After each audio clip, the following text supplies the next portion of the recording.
Vamos a dar inicio a nuestra quinta sesión del curso de fenomenología. Vamos a pasar ya de lleno a la quinta investigación. Espero que pues no haya como que pues dudas en torno a lo que se ha visto, que ya más o menos esté claro. Bueno, ya están sus cuestionarios, pronto van a tener las calificaciones y quedamos que la semana que viene tendremos una sesión en Teams en vivo para los que puedan tomar y bueno, pasamos de lleno a la quinta investigación. En la quinta tenemos pues ya se empieza con los distintos sentidos de conciencia, ¿no?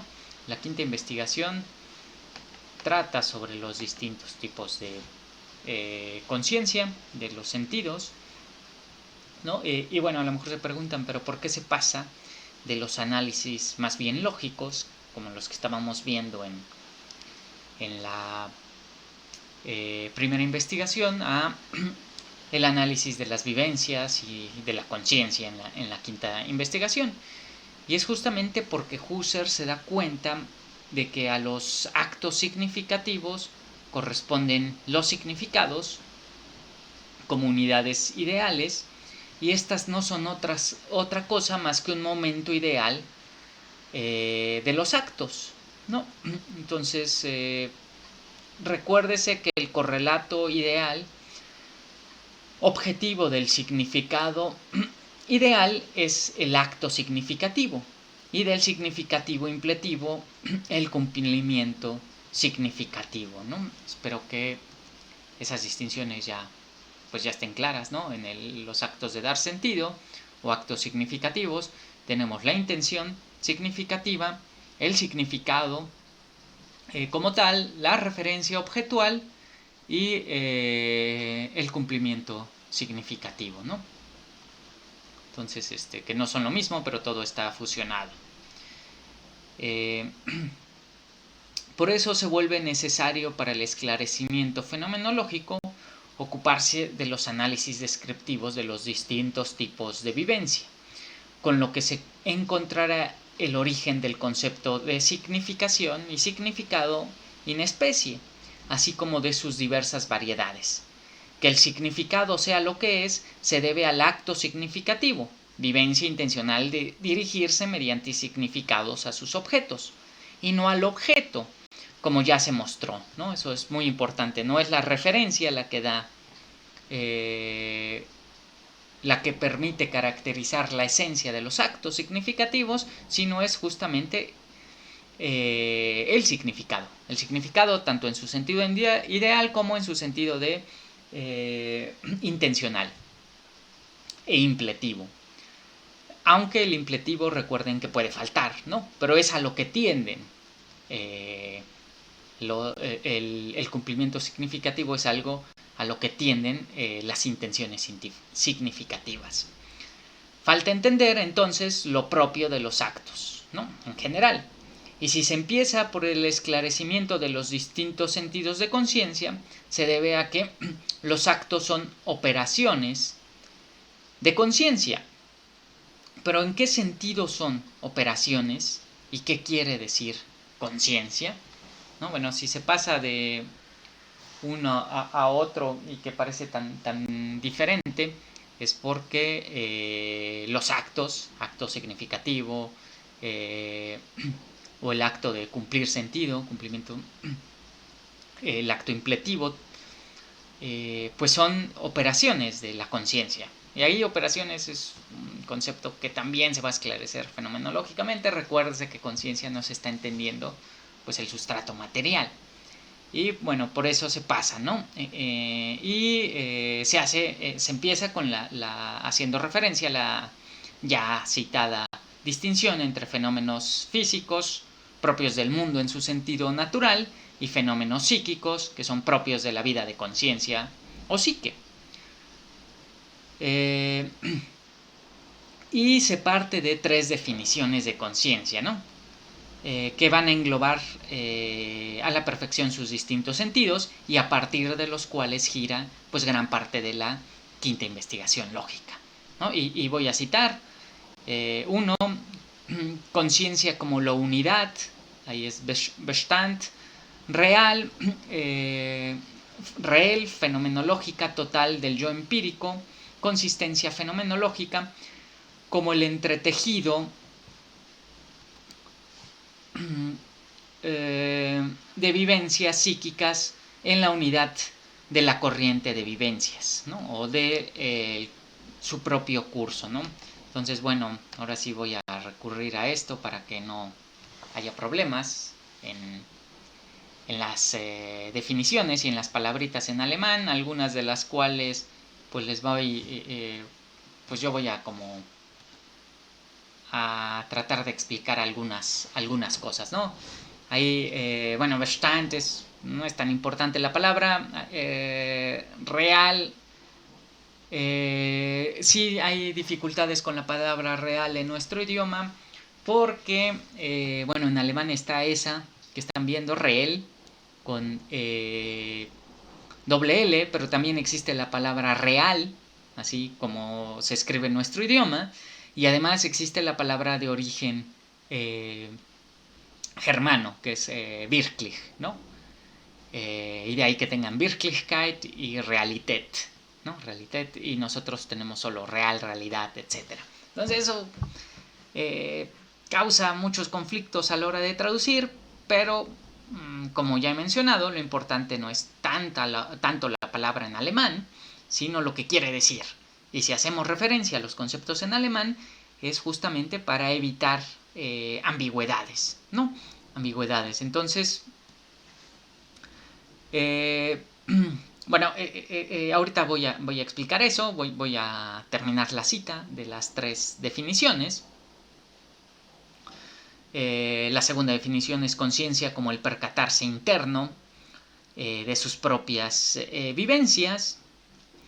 Y la tercera definición es conciencia como la designación general para cualquier acto psíquico o vivencia intencional, ¿no? Entonces, ahí estaba buscando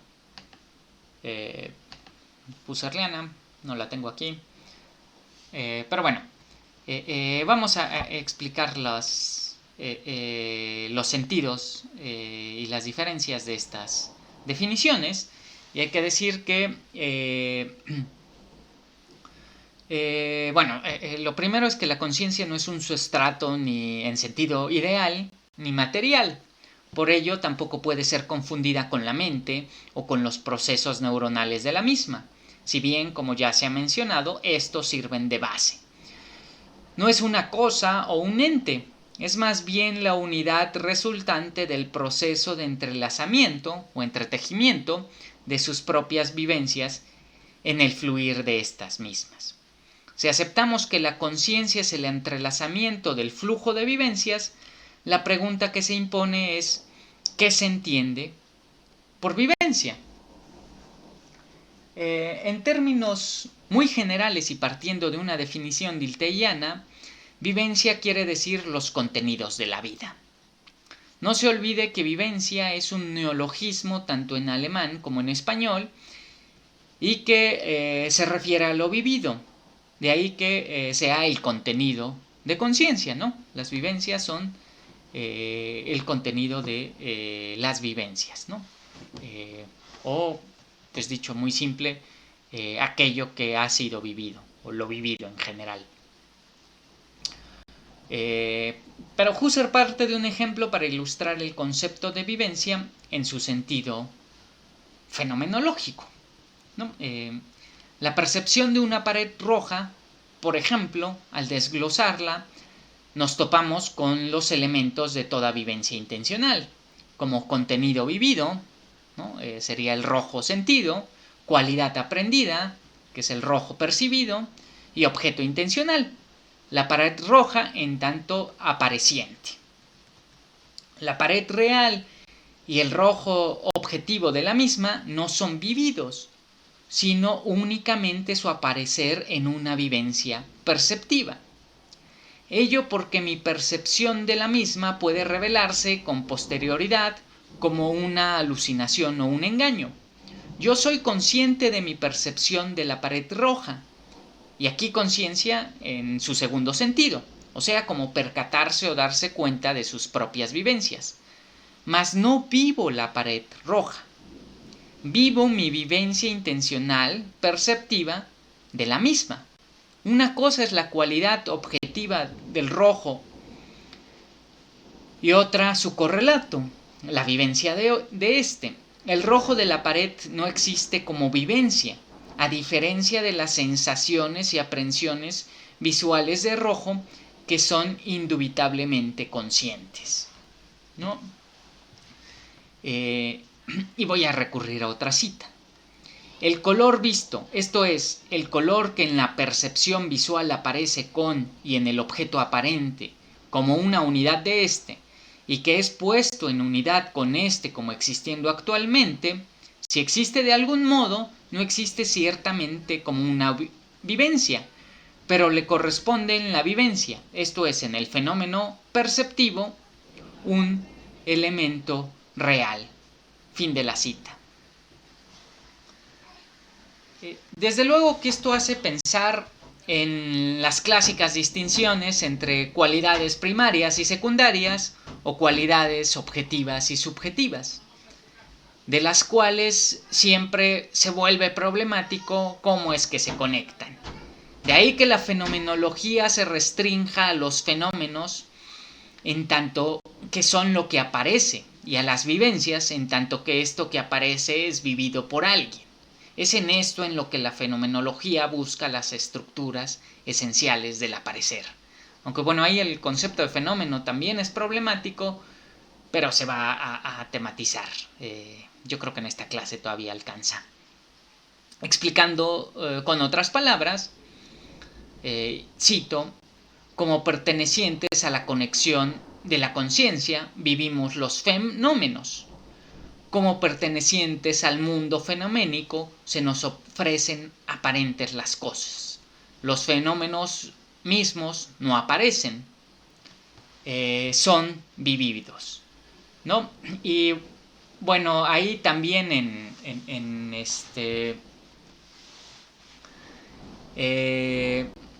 bueno, ahí también hay una palabrita que es Phänomen y Erscheinung en alemán, que Phänomen es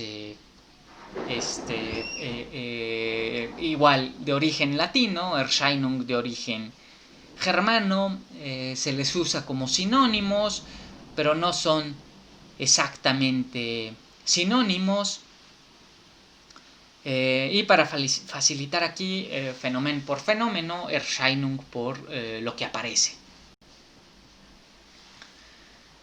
¿no? Entonces, y bueno, lo importante aquí es entender la diferencia entre contenido real, ¿no? El real que pusimos, y contenido intencional. Ahora, el contenido real es lo vivido, mientras que el contenido intencional, aquello a lo que apunta lo vivido, ¿no? Lo que aparece en la vivencia. Y bueno, justamente por eso se tiene que tratar de esclarecer el concepto de vivencia, y se empieza distinguiéndolo de el uso que tiene o del sentido que tiene cuando se le usa en psicología, ¿no? Y su uso cotidiano, ¿no? Por ejemplo, podemos decir que hemos vivido la pandemia, ¿no? O que estamos viviendo la pandemia de coronavirus en el 2020. O podemos hablar de nuestras vivencias de nuestro último viaje a la playa. Pero aquí generalmente se entiende por vivir y por vivencia tanto los acontecimientos en sentido objetivo como el modo de vivirlos. Tomado fenomenológicamente, la conciencia como unidad del entrelazamiento de vivencias tiene y vive sus propias vivencias. Y bueno, ese tiene entre comillas. O sea, las tiene en el sentido que son contenido real intencional de ellas mismas, pero no tiene eso vivido como objeto real, ¿no? O sea, mi vivencia del coronavirus tiene al coronavirus como objeto o como referencia objetual, pero en tanto objeto intencional, no en tanto objeto real, ni en tanto otros sentidos de objeto que se van a ir clarificando, ¿no? Lo importante es que tiene un contenido real de sensaciones y un contenido intencional, que es el modo de referirnos, ¿no? Aquello que vivimos. Hay muchas maneras de referirnos. Ahí hablando y de esto, toda la clase de hoy va sobre eso mismo, ¿no? En esto de mis vivencias de la pandemia de coronavirus, pues puedo decir que el modo de referirme sería en este caso como ejemplo, ¿no? Me estoy refiriendo a ellas de modo significativo, pero también me puedo referir a ellas como representaciones o como recuerdos, como deseo, etc. Todo esto se va a ir esclareciendo. A mis recuerdos, que son vivencias intencionales también, de mis últimas vacaciones en la playa, por ejemplo, no le pertenece como contenido real la playa a la que hago referencia, ¿no? O sea, la playa no es contenido real de la vivencia.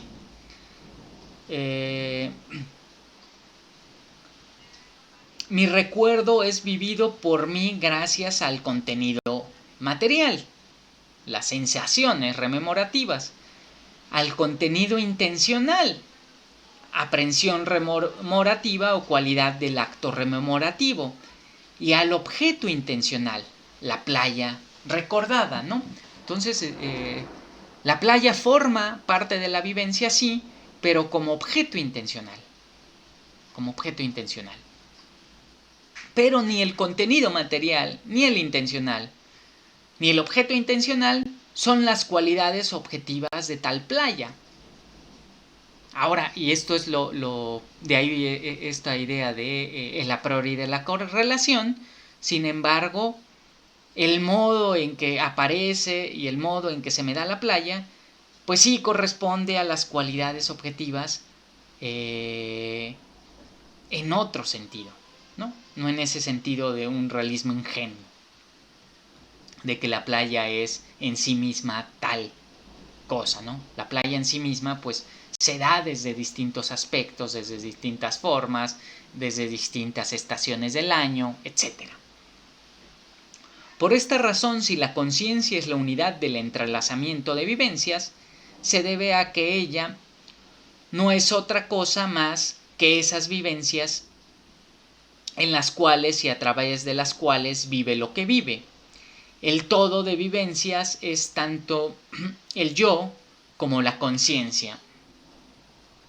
Entonces, bueno, esa es como la primera definición de conciencia.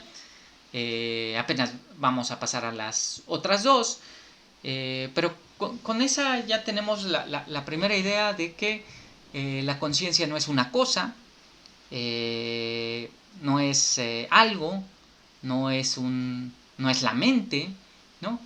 La conciencia es el mero entrelazamiento, o más bien la unidad que resulta del entrelazamiento de vivencias en su propio fluir. Eso es la conciencia, ¿no? Y en última instancia, pues eso es lo que soy, ¿no? Solo soy la unidad resultante del entrelazamiento de mis propias vivencias. En uno de los sentidos, no es el único sentido de conciencia, pero es uno de los más importantes y se opondría a una visión sustancialista, ¿no? Metafísica, de que el yo sería algo determinado, ¿no? O la conciencia algo determinado, ¿no? Entonces, y diferente, ¿no? Pero la conciencia solo es esa unidad resultante del entrelazamiento de sus propias vivencias en su fluir. ¿Y qué clase? Bueno, pero podríamos preguntarnos qué clase de relación existe entre la conciencia que vive y el contenido vivido. Y de hecho no ninguna otra más que la ya señalada. Quizás suene banal, pero esto es fundamental, pues justamente va contra la idea de que la conciencia y el yo que le pertenece sean algo independiente o que tuvieran una existencia en sí, ¿no? O sea, la conciencia no es algo en sí misma. La conciencia es solo el resultado, es solo la unidad o complexión, como también se le llama en el texto, que resulta del entrelazamiento del flujo de las propias vivencias que ella vive, ¿no? Y recuérdese que las vivencias que ella vive pues tienen un contenido real, uno intencional y el objeto. El objeto aquí en su sentido intencional. Esta complexión y unidad resulta y se explica desde el modo en que se relacionan los contenidos en sus modalidades de unirse en todos y partes, sin necesidad de recurrir a un principio externo. Es decir, no es que viva algo o tenga vivencias de algo y eso entre en contacto con mi conciencia y mi yo, que sería algo independiente y separado. No es que aquí esté la conciencia y luego aquí estén sus vivencias y ese sea su contenido, ¿no? Como si fuera una caja en donde la conciencia alberga como contenidos las vivencias. No, la conciencia es el resultado del entrelazarse, de la unidad que resulta del entrelazamiento del flujo de sus propias vivencias. Del flujo de sus propias vivencias. Y lo mismo el yo, ¿no? Mi yo conciencia es el resultado de la unidad en la que se relacionan los contenidos vividos por mí. No soy sino la unidad de mis propias vivencias. Ello hablando fenomenológicamente, ¿no? Entonces, así como muy banalmente dicho, si alguien nos pregunta, ¿no? Pues, ¿quién eres? Pues soy la unidad resultante del entrelazamiento de mis propias vivencias. Ahora, hay otros sentidos de yo y hay otros sentidos de conciencia, pero este sería uno de los básicos, ¿no? Y además a partir del cual se desprenden los demás, ¿no? Este es uno de los sentidos originarios. Desde luego, podríamos preguntarnos qué pasa con las personas que no pueden enlazar sus contenidos vividos como siendo suyos, ¿no? A lo mejor alguien dice, bueno, acuérdense que en filosofía siempre que uno trata de entender a un autor, hay que entender los conceptos, sus definiciones, cómo las usa, cómo tematiza, los ejemplos que da para ilustrar aquello de lo que está hablando. Y además de eso, pues siempre hay que tratar de buscar contraejemplos, porque justamente los contraejemplos son los que refutan, ¿no? Y entonces, un contraejemplo que no llegue a refutar nos ayuda a entender de mejor manera, ¿no? Y en este caso, si decimos, bueno, yo soy, o la conciencia solo es la unidad que resulta del entrelazamiento, del fluir de sus propias vivencias, ¿qué pasa si no hay, por ejemplo, debido a una enfermedad mental, si no hay una unidad resultante y yo no asumo como mías esas vivencias, ¿no? Y bueno, habría que decir, son conscientes de la unidad del flujo de su propia vida, ¿no? Un esquizofrénico, por ejemplo. Pero entendiendo conciencia en el segundo sentido arriba expuesto. Es decir, como el percatarse o darse cuenta de sus propias vivencias. Ahora, este percatarse es el fundamento y la base de lo que comúnmente llamamos conciencia, a saber, el darse cuenta activo, temático y expresamente dirigido. O sea, aquí conciencia no es conciencia en ese sentido de estar consciente, de darse cuenta en un sentido de estar explícitamente referido a algo, ¿no? Sino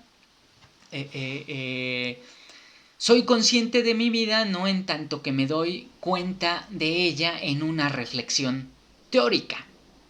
De ser así, no todos ni en todo momento seríamos conscientes de nuestra vida, sino soy consciente de mi vida en tanto percepción interna, de ahí percepción interna, porque ahorita tenemos que volver a esclarecer ese concepto, pero bueno, soy consciente de mi vida en tanto percepción interna de mis propias vivencias. O sea, en tanto vivo mis propias vivencias. Y de esto tengo una absoluta evidencia, independientemente de si todo lo vivido por mí fuese un sueño, o el intento de engaño de un genio maligno, o el resultado de una esquizofrenia aguda, ¿no? Entonces, en ese sentido, pues yo no puedo durar de que soy consciente, ¿no? Soy consciente en el sentido de que soy el que está viviendo esas vivencias. Quizá empiecen a sonar, aquí empiecen a sonar un tanto confusas las palabras y el uso que se les va dando. Quizá la distinción de tantos matices empieza a provocar la pérdida de la visión y de pronto todas las tonalidades se ven iguales. Así que no se preocupen, eso le pasa a todos los que nos acercamos a la fenomenología. Parece que se entiende algo y de repente se vuelve confuso, parece que se entiende algo más y se vuelve de nuevo confuso. Entonces es como andar en círculos, pero se va logrando comprender de mejor manera, ¿no? O sea, esto es relativamente normal. No hace falta sino un parpadeo para volver a ver las tonalidades o cambiar la iluminación del cuarto que empieza a oscurecerse, ¿no? Y por eso se pierden los matices. Desde luego, lo dicho es metafóricamente y me refiero a que así se adentra uno a la fenomenología y no hay otro camino. Justamente por eso se pasa al análisis de la conciencia entendida como conciencia interna. Y además interna lo pone entre comillas, Husserl. Y las comillas en el fundador de la fenomenología no tienen un uso meramente estilístico, ¿no? Cuando pone palabras en comillas es porque les está dando otro sentido, ¿no? La conciencia interna y la percepción interna están relacionadas porque la percepción interna sería la operación que realiza la conciencia interna.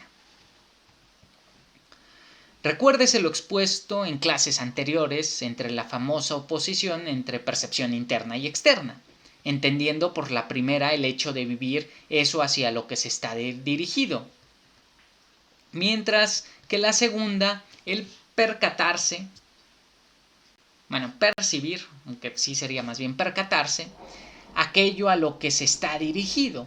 Yo veo la pared roja, no mi vivencia de la pared roja.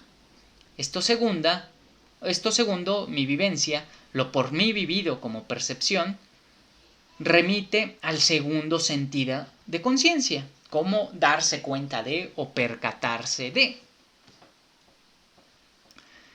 Siempre que vivo algo, estoy volcado a lo en ello vivido, en mi recuerdo a lo alegre de aquellas vacaciones o lo aburrido de alguna conferencia, ¿no? E indirectamente referido a mí en tanto que soy el que vive aquello vivido, ¿no? Aquí esto de ser consciente, ¿no? Pero consciente en ese segundo sentido de los tres que mencionamos. Esto sería la percepción interna. Sin embargo, hay una terrible ambigüedad que hace creer que toda percepción interna es evidente, lo cual es falso. Por ello es necesario reemplazar la terminología por percepción adecuada o evidente y no adecuada, ¿no? Husserl dice, si seguimos usando esa terminología, aunque él la utiliza, pero lo utiliza como punto de partida, y lo utiliza como punto de partida porque es relativamente común en su época, y es terminología que usa Brentano, y él pues se inspira en Brentano, lo retoma, pero trata de ir depurando los conceptos que usa Brentano. Y por eso dice, bueno, aquí hay una ambigüedad que tenemos que eliminar. No existe percepción interna por oposición a percepción externa. Lo que existe es percepción adecuada por oposición a percepción no adecuada, ¿no? Y además con distintos grados de adecuación, ¿no? De una vez hay que mencionarlo, ¿no? La adecuación perfecta pues ya sería a lo que tienden todas las vivencias perceptivas. Que tenga evidencia de mis propias vivencias y pueda dirigir mi atención a estas, que pueda volverlas objeto de mi investigación fenomenológica, no quiere decir que esta llamada percepción interna sea adecuada. De ahí que en realidad no exista tal oposición, ¿no?, entre percepción externa e interna. Pero ¿cuál es el sentido originario? O sea, aquel del que se desprenden los demás sentidos de conciencia. Es manifiesto que el segundo concepto de conciencia, según Husserl, es el originario y el anterior en sí. ¿Pero por qué y cómo? Nótese, para empezar, que conciencia aquí no tiene el sentido que generalmente se le da en el lenguaje cotidiano, en nuestro idioma, ni tampoco su sentido de conciencia moral, ¿no? Conciencia es la percepción adecuada que tengo del propio fluir de mis vivencias y además la unidad que se crea en el propio fluir, ¿no? O sea, ¿qué soy? Pues la unidad resultante del entrelazamiento de mis propias vivencias. Ahora, ese entrelazamiento de mis propias vivencias no es una especie de proceso mecánico, automático, como si fueran números que se van enlazando en algoritmos, ¿no? Sino que yo soy consciente de de ese fluir y de ese entrelazamiento de mis propias vivencias. Pero soy consciente no en el sentido de conciencia moral, ¿no? De que sea algo bueno o malo, que valore eso, que escuche una voz que me diga está bien el fluir o está mal el fluir. Tampoco soy consciente en el sentido de sé cuáles son las razones por las que se entrelaza mi vida así, sé cuáles son los motivos que me llevan a decidirme a actuar de tal o cual manera, ¿no? Esos son conceptos derivados de conciencia. Soy consciente en el sentido de que me estoy dando cuenta que esas vivencias las estoy viviendo. Yo me doy cuenta, me percato de que en el fluir, en el entrelazamiento del fluir de esas vivencias, soy yo el que está viviendo eso, ¿no? Soy consciente de eso, pero conciencia en ese sentido. Por ello, mis vivencias son partes no independientes o momentos del todo llamado conciencia, ¿no? Y bueno, ahí pues lo que pasa es que tenemos que hacer como que resumen de un montón de cosas y dar, por supuesto, un montón de cosas, pero así siempre se hace en fenomenología, ¿eh? Y probablemente en cualquier corriente filosófica.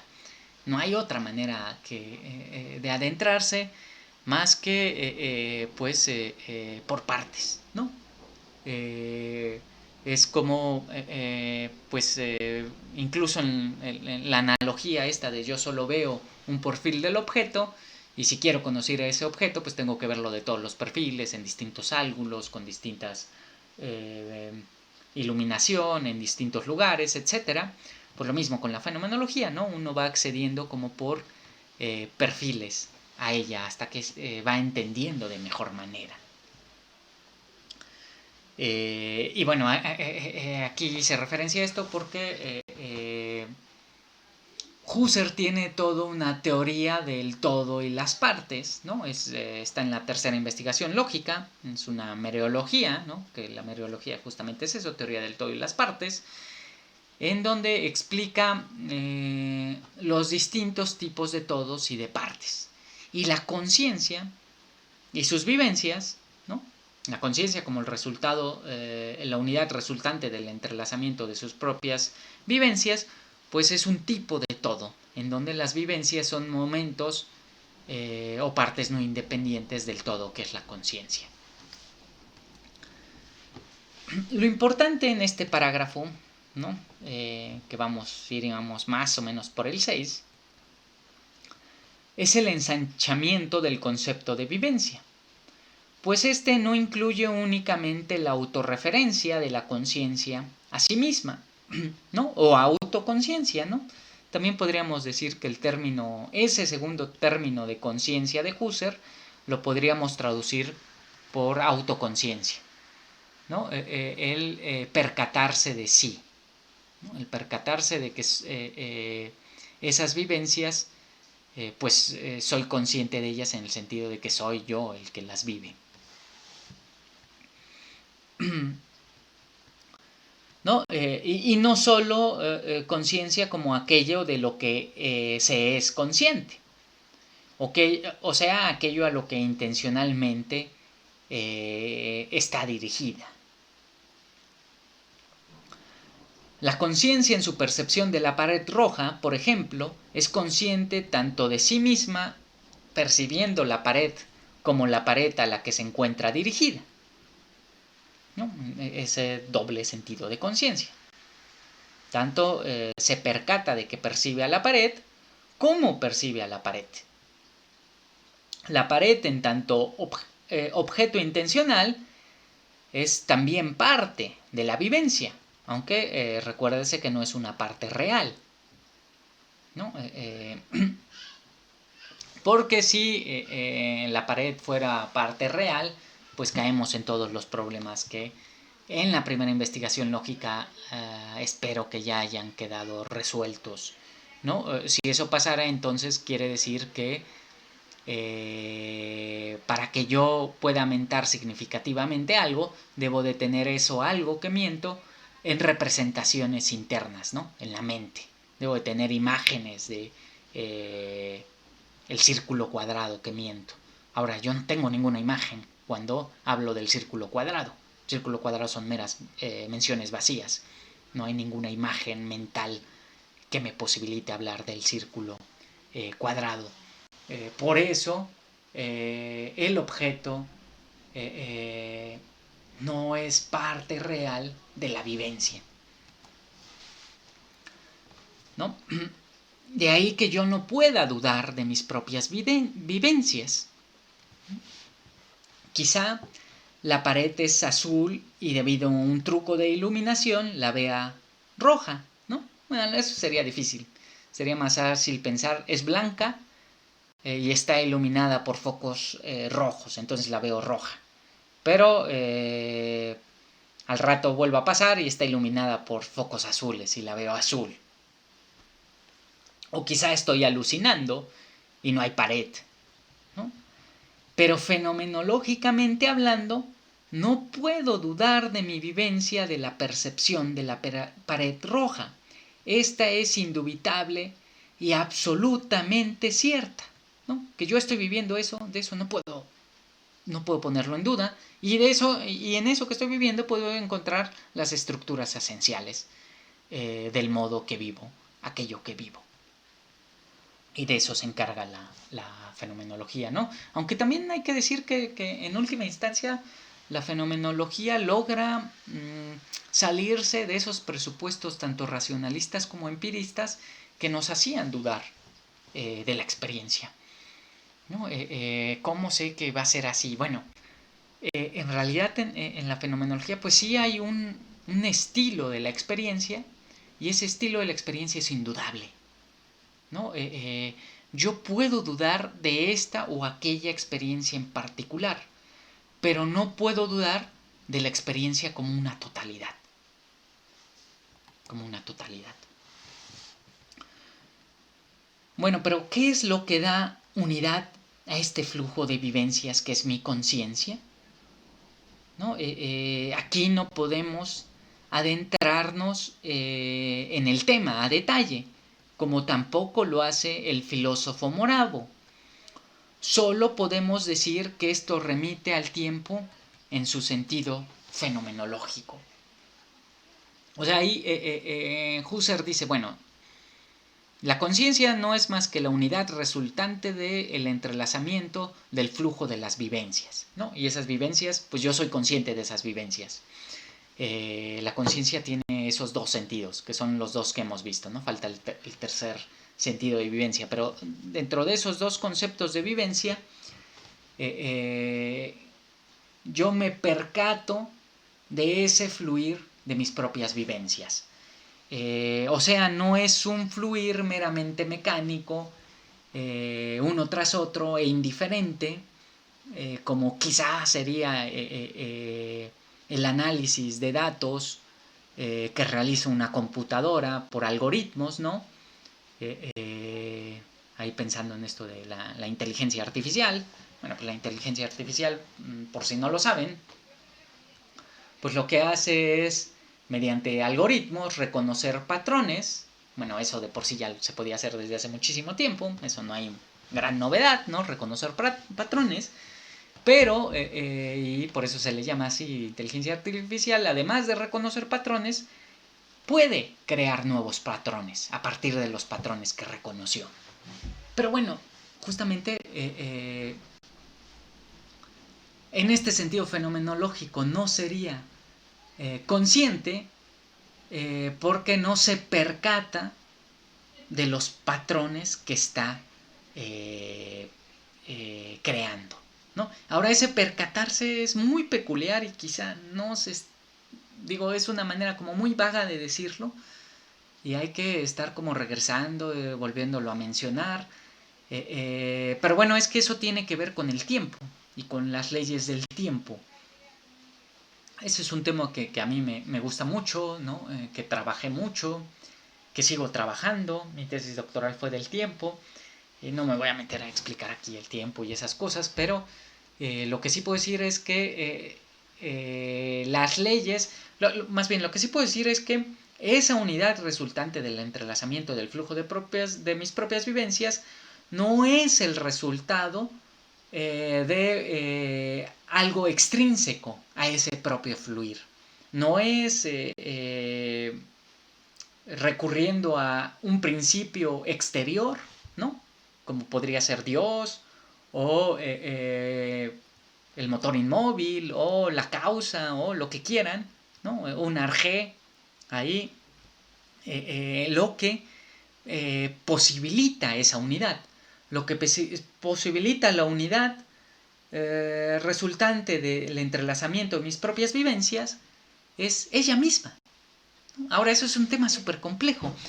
Y cómo se logra esa unidad, pues tiene que ver con la legalidad en la que la legalidad del tiempo, en la que el tiempo se temporaliza. Ahí esas palabritas, pues en nuestro idioma suenan bien raros, ¿no? Pero bueno, es el resultado de las leyes mismas en las que el tiempo se despliega, ¿no? O se desencadena. Y se encadena, para decirlo con otras palabras, ese entrelazarse, perdón, ese temporalizarse. Bueno,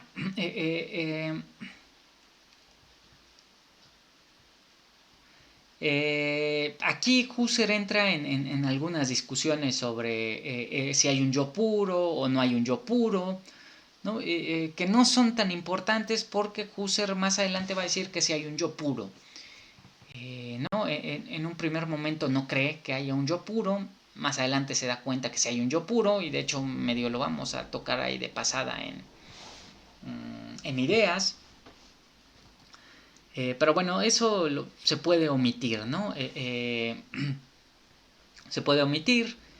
Y lo importante es seguir con la caracterización de las vivencias, y ahora ya en su sentido de vivencias intencionales, ¿no?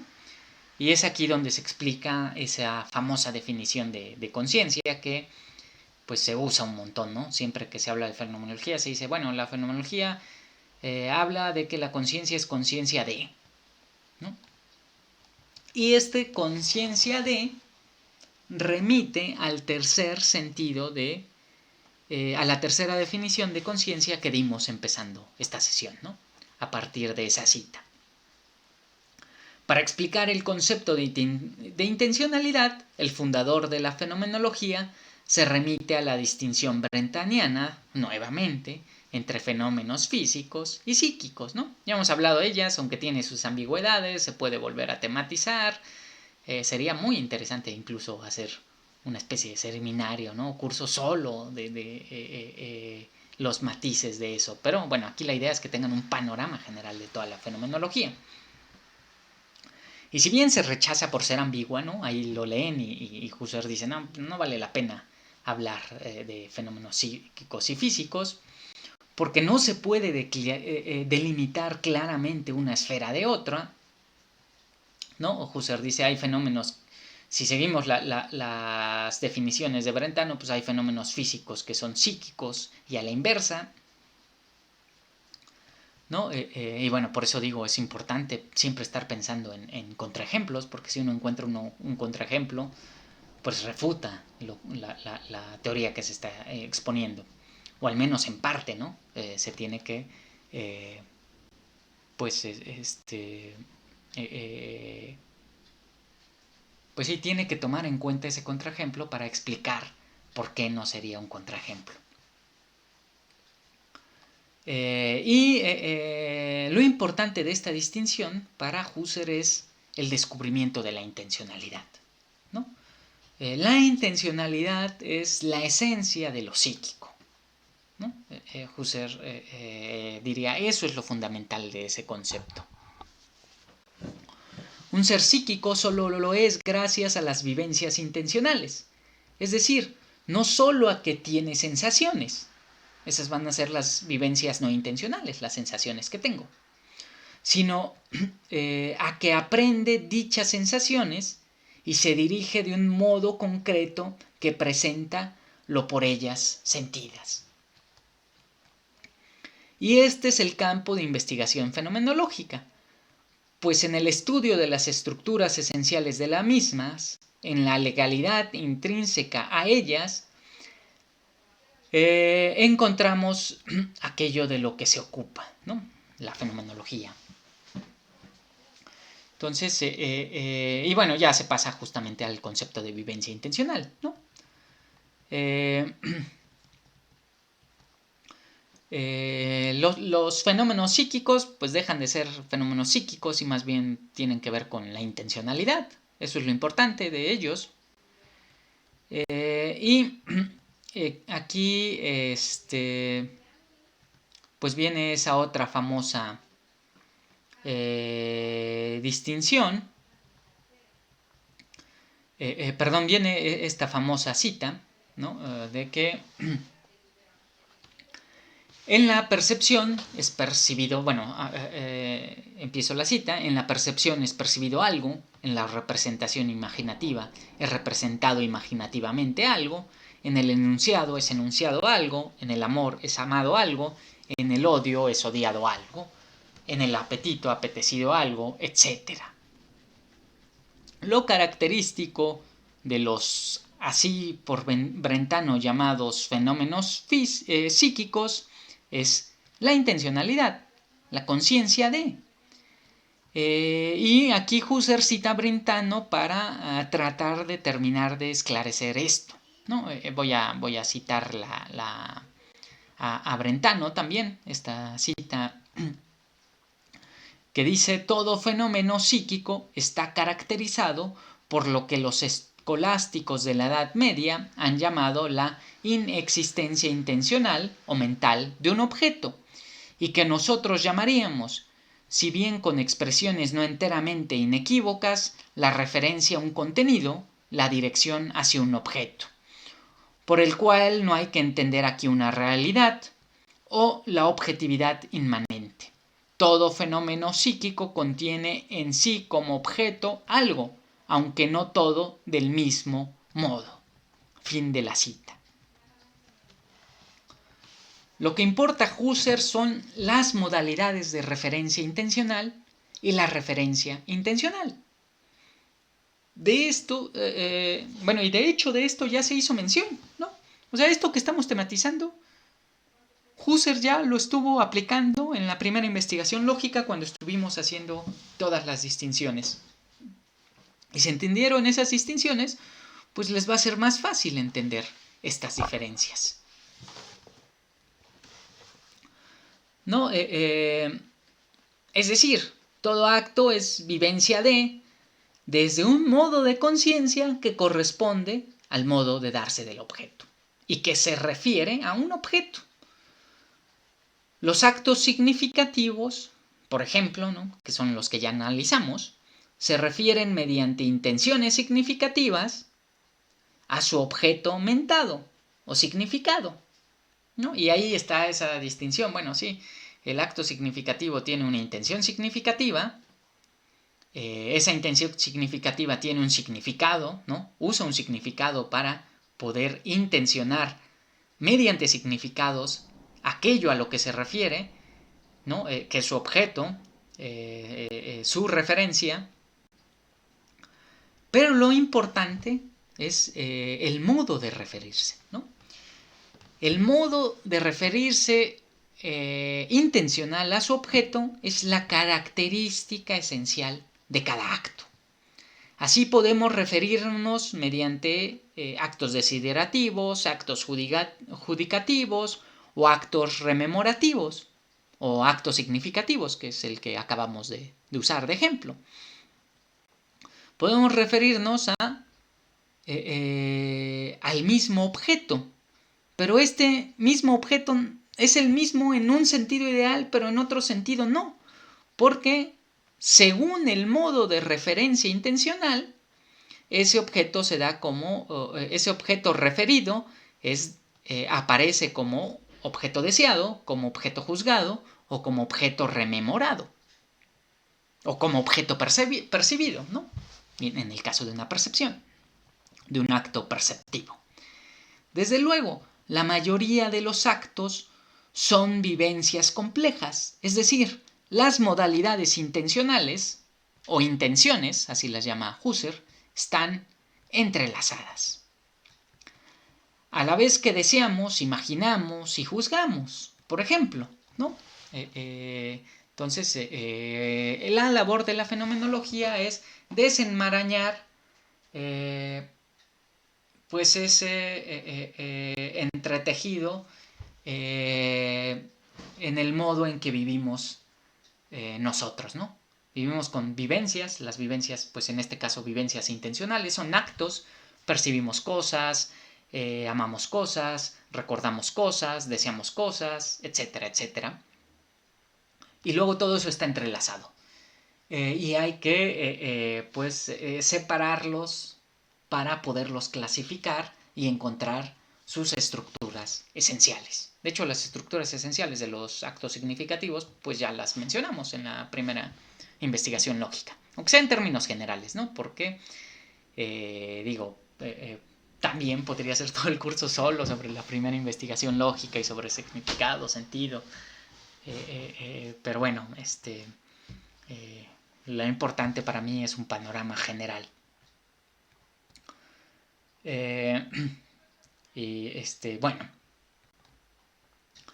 el asunto es que de estas intenciones, ¿no? Y aquí intenciones siempre entiéndase el modo de referencia intencional, ¿no? No intenciones en un sentido de... Así como conciencia no quiere decir yo conscientemente por tales motivos decido hacer tal cosa, ¿no? Ese no sería el concepto fenomenológico de conciencia. Así tampoco intención aquí no tiene que ver con yo quiero realizar tal cosa, ¿no? Intención es el modo en el que la conciencia está referida a aquello que se le presenta, ¿no? Entonces, por eso me gusta más usar la palabra de modalidad intencional. La modalidad intencional puede ser rememorativa, puede ser judicativa, puede ser signitiva, ¿no? Etcétera.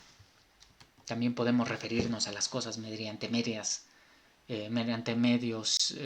signos o símbolos, ¿no? Ese sería un análisis fenomenológico muy interesante que Husserl deja de lado porque solo le importan los signos significativos.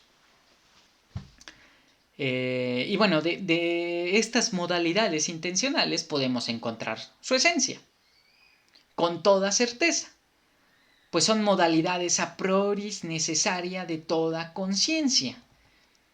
Es decir, y cito, hay especies y subespecies esencialmente distintas de intenciones. Fin de la cita. Y con evidencia podemos distinguirlas sin necesidad de recurrir más que al análisis descriptivo de nuestras propias vivencias, ¿no? Entonces, a lo mejor aquí dicen, bueno, pero ¿por qué son a priori?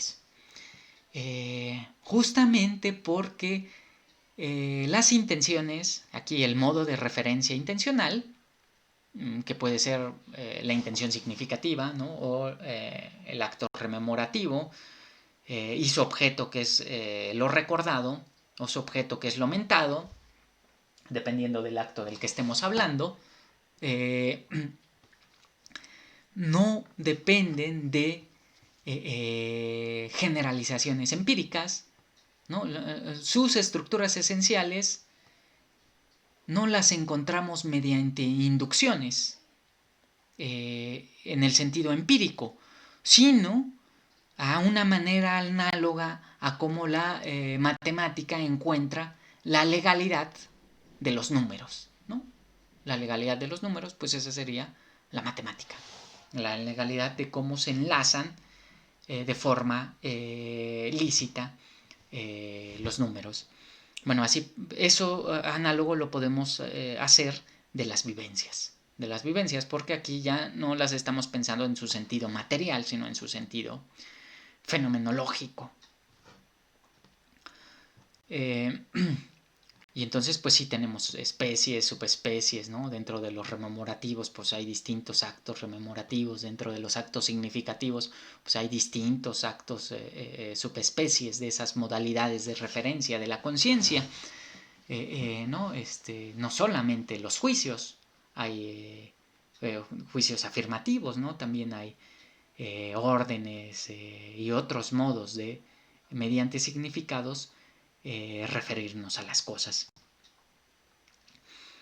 Pero bueno, esta es la esencia de la conciencia.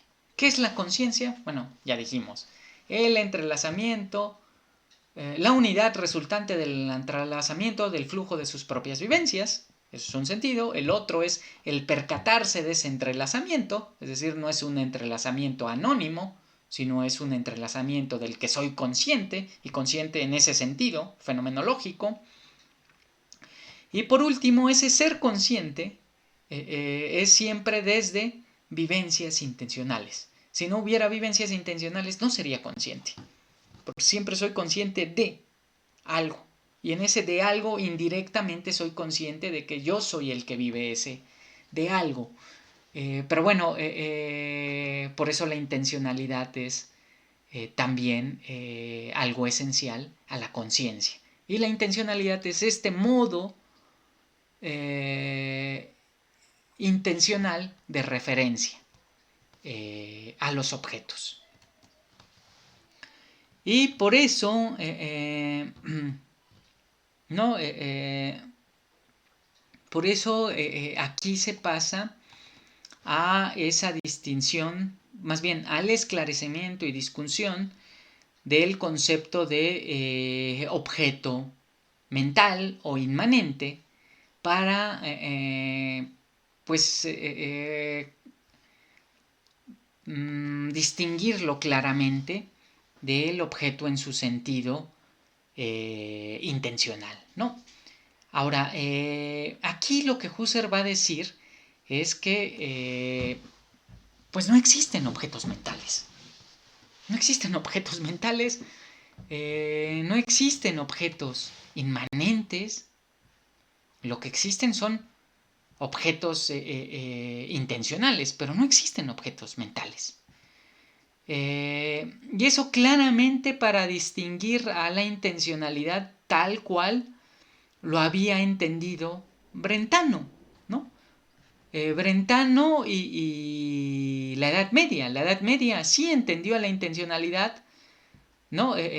Vio a la intencionalidad como que la conciencia está referida a su objeto, pero como eso es lo esencial de la intencionalidad y el objeto forma parte de la referencia intencional, del modo o de la intención, ¿no? Del modo de referirse, ya sea mediante significados o mediante recuerdos, ¿no? En el acto rememorativo, mediante recuerdos, recuerdo, pero siempre recuerdo algo, etcétera. Ahora, como siempre hay una referencia a un objeto, la Edad Media y Brentano pues creían que entonces tenía que haber un objeto mental que existiera realmente, ¿no? Para que pues la intencionalidad tuviera sentido. Si no, la intencionalidad, ¿a qué se refiere? Pero bueno, lo que viene a decir Husserl es, no es cierto, no existen objetos mentales. Como les dije, no sé si hace una clase o hace 2 clases, pues Frege llega a una conclusión muy parecida. Cuando dice que el significado, ¿no? Bueno, él usa la palabra sentido, el sentido no es una representación mental, no depende de una representación mental que yo tenga de ese objeto, ¿no? Para entender el sentido de lucero de la mañana o lucero matutino, no necesito tener representaciones mentales o imágenes mentales, en este caso el objeto mental, el objeto interno, que hagan posible que yo entienda eso de que estoy hablando. Aunque Frege dice, aunque existan objetos mentales, aunque realmente existieran, ¿no? En el sentido de representaciones, aunque yo tuviera representaciones mentales, ¿no? Que la vez pasada decía como imágenes de las cosas, pues esas imágenes de las cosas no son el sentido y no son lo importante. Eso, y aquí Husserl viene a decir, bueno, esas ni siquiera existen. Y voy a poner el ejemplo que pone Husserl, ¿no? Y cito, si me represento el dios Júpiter, este dios es un objeto representado, ¿no? Y aquí representar, acuérdense que tiene un montón de sentidos, así que podríamos, es la cita de Husserl, pero podríamos decir si recuerdo, ¿no? O si imagino, si fantaseo, aquí sí representar como en ese sentido de Vorstellen.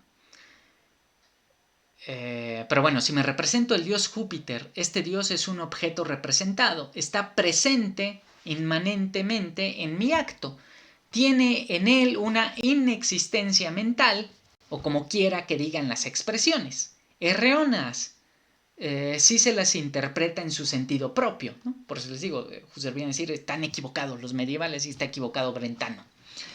Me represento el dios Júpiter quiere decir que tengo cierta vivencia representativa, ¿no? O que en mi conciencia se verifica al representar el dios Júpiter.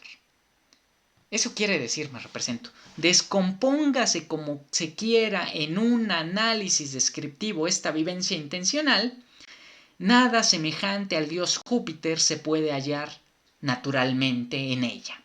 El objeto inmanente, mental, no pertenece pues al contenido descriptivo real de la vivencia. No es en verdad inmanente ni mental, pero tampoco existe extramente. No existe simplemente. Mas esto no impide que exista realmente aquel representarse al dios Júpiter, una vivencia de tal índole, una modalidad de estado psíquico de tal naturaleza, que quien la experimenta puede decir con razón que se representa a este mítico rey de los dioses, del cual cuentan estas y aquellas fábulas. Si existe el objeto intencional, nada cambia desde el punto de vista fenomenológico. Lo dado es para la conciencia exactamente igual. Existe el objeto representado, o sea, fingido, e incluso un contrasentido. Fin de la cita. ¿No? Entonces, no hay... bueno, el objeto forma parte de la vivencia. Y el objeto en tanto objeto referido, ¿no? Toda vivencia se refiere a un objeto. Y además se refiere de un modo específico, que esa es la intención. Husserl usa varias palabras, espero que estén entendiendo como que esos sentidos de las palabras que le va dando, porque además usa sinónimos.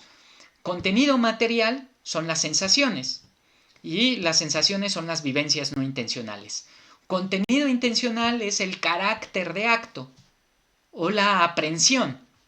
Y ese carácter de acto o aprehensión es justamente el modo intencional, ¿no? Es la intención. Por eso intención significativa, o intención rememorativa, o intención signitiva, o intención desiderativa. Y además, toda vivencia tiene entonces un contenido material, un contenido intencional, o tiene un carácter de acto y un contenido material, y tiene un objeto al que se refiere, ¿no? La referencia objetual, como a mí me gustó traducirlo. Ahora, esa referencia objetual no existe en la mente. No hay un objeto mental, ¿no? Porque, por ejemplo, si fuera un contrasentido, como círculo cuadrado, ¿qué diablos podría representarse la mente cuando habla de círculos cuadrados? Pues no tiene ninguna imagen, no tiene ninguna representación, no hay nada, o el dios Júpiter. Y sin embargo, sí existe en tanto objeto intencional, es decir, en tanto aquello a lo que se refiere el modo, la vivencia. Y la vivencia se refiere a eso de un modo específico. Y ahí hay toda una serie de legalidades que la fenomenología pretende tematizar, clasificar, analizar y estructurar. Porque dependiendo esas legalidades, es que entenderemos los distintos tipos de actos y los distintos tipos de cumplimientos de esos actos, ¿no? El cumplimiento significativo es distinto del cumplimiento desiderativo, del cumplimiento rememorativo, etc., ¿no? Y en la percepción lo mismo, ¿no? Si yo hablo de Júpiter, bueno, el dios Júpiter, porque a lo mejor podríamos pensar en el planeta, pues se me va a decir, no hay, yo no puedo ver a Júpiter, ¿no? Pues sí, pero Júpiter, ahí hay un empobrecimiento de la riqueza de la vida de conciencia si creemos que el único modo de darse de las cosas es perceptivo. Claro que no puedo tener una percepción del dios Júpiter, ¿no? Puedo tener una representación del dios Júpiter en un cuadro, eso es una imagen, ¿no? Puedo imaginarme al dios Júpiter, ¿no? Etcétera, etcétera, etcétera. Pero justo cada tipo de actos tiene su propia legalidad, sus propias características, y eso es lo que hay que investigar y encontrar las estructuras esenciales de cada acto. Y entonces se abre una riqueza fenomenológica. Se deja de pensar solo en... se deja de priorizar solo un modo de referencia, ¿no? El modo de referencia de la percepción directa.